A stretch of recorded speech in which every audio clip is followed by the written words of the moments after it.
ତୁମକୁ ଏମିତି କାହିଁକି ଲାଗୁଛି ଯେ ମୁଁ ତୁମ ସହିତ ନ୍ୟାୟ କରିବିନି? ମୁଁ କେବଳ ସେଇମାନଙ୍କ କଥା ଶୁଣିବି ଯେଉଁମାନଙ୍କ ପାଖରେ ନିଜର ଶକ୍ତି ଅଛି ଆଉ ଧନ ସମ୍ପତ୍ତି ଅଛି।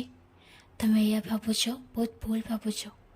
ସମସ୍ତେ ମୋ ସନ୍ତାନ ଆଉ ସମସ୍ତଙ୍କୁ ସେମାନଙ୍କର କର୍ମଫଳ ଭୋଗ କରିବାକୁ ପଡ଼ିବ।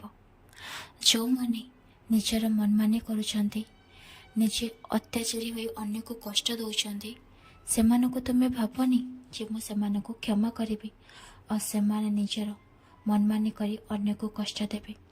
ଏଇଟା ତ ମୁଁ ସେମାନଙ୍କୁ ବୁଝାଉଥିଲି, କିନ୍ତୁ ତୁମେ କାହିଁକି ଭାବୁଛ ସେମାନେ ଯେଉଁ ଭାବରେ କର୍ମ କରିଛନ୍ତି ସେଇ ଭାବରେ ସମସ୍ତଙ୍କ କର୍ମ ସେମାନଙ୍କ ପାଖକୁ ଯିବ। ଆଉ ଯିଏ ତୁମକୁ ଦୋଷୀ ବୋଲି କହୁଛନ୍ତି, ତୁମକୁ ମୁଁ ଅଛି, ମୁଁ ତୁମକୁ ଠିକ୍ ବୋଲି ପ୍ରମାଣ କରିବି।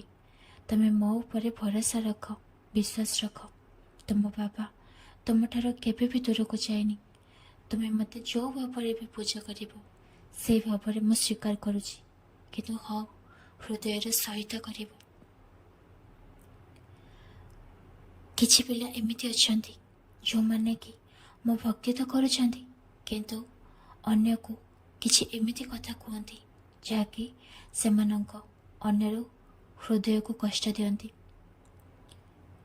ମୋ ଭକ୍ତି କରିବା ଠିକ୍, ମୋ ପୂଜା କରିବା ଠିକ୍, କିନ୍ତୁ ତୁମେ ଅନ୍ୟକୁ କଷ୍ଟ ଦେଲେ ସେ ପୂଜାର କିଛି ବି ମୂଲ୍ୟ ନଥାଏ।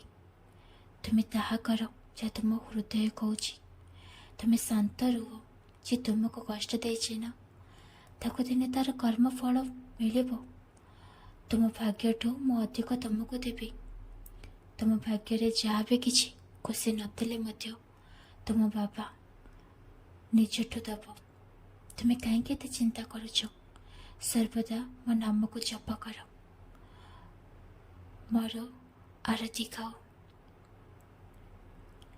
ସବୁବେଳେ ଖୁସି ରହିବାକୁ ଚେଷ୍ଟା କର। କାହିଁକିନା ତୁମେ ଖୁସି ହେଲେ ମୁଁ ବି ଖୁସି ହୁଏ ଆଉ ତୁମ ପରିବାର ମଧ୍ୟ ତୁମକୁ ଦେଖି ଖୁସି ହୁଅନ୍ତି।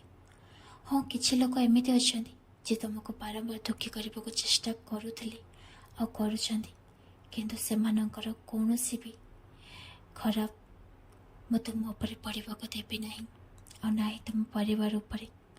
ଗୋଟିଏ କାମ କର, ନିଜେ ନିଜ ଉପରେ ନିର୍ଭର କର, ନିଜକୁ ବହୁତ ମହତ୍ତ୍ୱ ଦିଅ।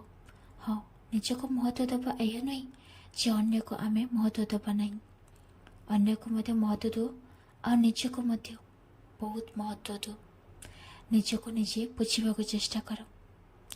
ଆଉ ଯେଉଁମାନେ ତୁମକୁ ଦୁଃଖ ଦେବାକୁ ଚେଷ୍ଟା କରୁଛନ୍ତି ସେମାନଙ୍କ ଠାରୁ ଦୂରେଇ ରୁହ।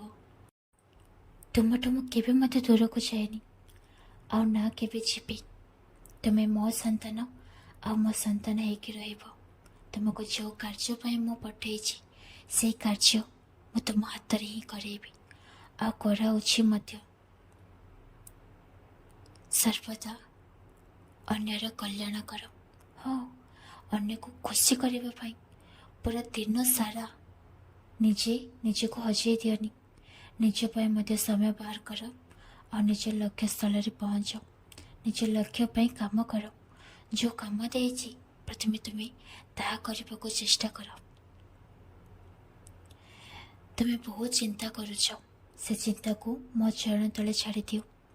ତୁମେ କହୁଛ ତ, ମୁଁ ମଧ୍ୟ କହୁଛି, କିନ୍ତୁ ତୁମେ ସେହି ସମୟରେ ଛାଡ଼ୁଛ ଆଉ ବାକି ସମୟ ନିଜ ମନ ଭିତରେ ଚିନ୍ତା କରିକି ରଖୁଛ।